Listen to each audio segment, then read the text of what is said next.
lunch. That helps prevent food cravings and all kinds of things later on. And I'm putting that all in a book as through the years. I've got all these cool strategies, and I started thinking, wow, it's such second nature to me.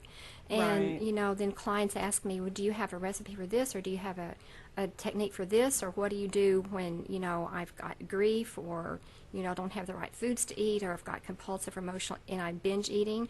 And so, Popcorn. Rice cakes. you're a real foodie, aren't you there, Kathy? Oh, Yeah. well, yes. Yes, I Yeah, love food. love food. Yeah. You know what? And there's nothing wrong with loving I food. love it when I'm happy. I love it when I'm sad. I love it when I'm. And I hear that a lot. And it's only a problem if somebody wants to lose weight or have a different way to do things. And I'm just very non-judgmental. And I think one of the problems that a lot of my clients have is they don't consider themselves worthy enough. They don't love and accept themselves enough. And that's where I have a lot of tools and expertise to give them to help them with in lots of different areas, so they can come back to themselves, or maybe even build a new life and a new self in small steps, so it doesn't have to be huge. You got to make room for you, and so when you don't have time to eat or whatever, and you make that your excuse, and what you're saying is you don't matter. But really, That's right. you really have a lot to do, because as being a mother and Right. a working woman. I mean, it'd be real easy if you didn't have kids, and you don't have the meal.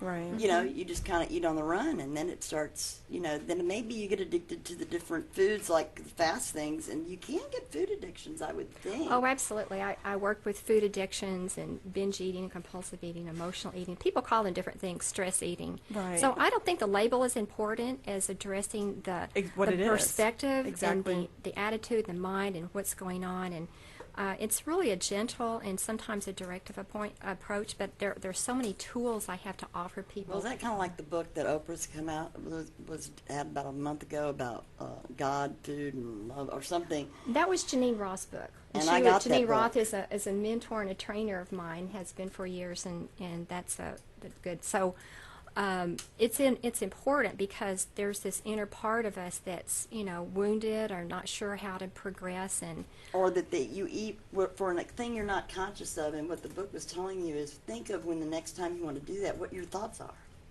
Like you tell people, Yeah. write well, that's that one. down. CBT. Yeah. And Kathy, that's one thing I help people with a lot is automatic thoughts that we're not even aware of can turn into these automatic behaviors. So I help them interrupt that process in a variety of techniques and tools. And once you interrupt that process and substitute new thoughts and behaviors, it's easy and you can live your life in a larger way and be more satisfied and happy. And it's definitely easier said than done. I mean, it's not, some people, it's a process that you have to go through and experience. And that's what makes her unique, is the fact that she can switch over whenever she needs to from a dietitian to a therapist. Because if you have a dietitian that's trying to help you with this, you may be getting the help that you need temporarily. But as the client's telling their story, as a professional, you can see any distortions or irrational thinking that's going on, or where's their belief system coming from, and you can only do that if you have those skills. So, Exactly, yeah. So that's right. what kind of helps. We're going to try to move on a couple of questions, because I feel like we're going to be Well, running out of yeah, I time think here in a we're little almost- bit. But now tell me about hypnotherapy. And I think if we have time, we'll talk about EFT, which is emotional freedom technique. So Right. Well, I'll try to combine the two, but hypnotherapy is really, both are tools to reach the subconscious mind, because our ego likes to be upfront and always in control. It's that control. No, I don't want you to change, because if you do that, you might get out of control, and I don't want you to be out of control.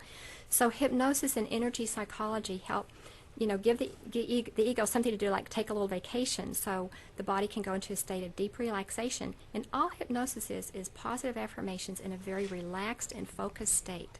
And so it's very powerful and effective, and it's a lot of fun.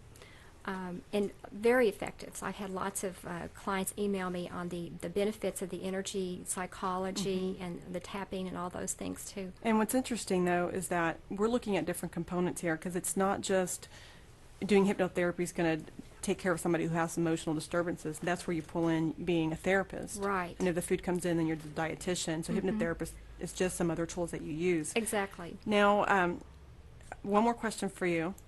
Tell me about this book that you're writing, because I think that you're you mentioned earlier that you're going to try to put some of the information that you've learned over the years into this book. Tell me briefly about that and what the title is. And Well, I'm still working on the title, but so far, as of this morning, it's going to be something like Emergency Life Strategies.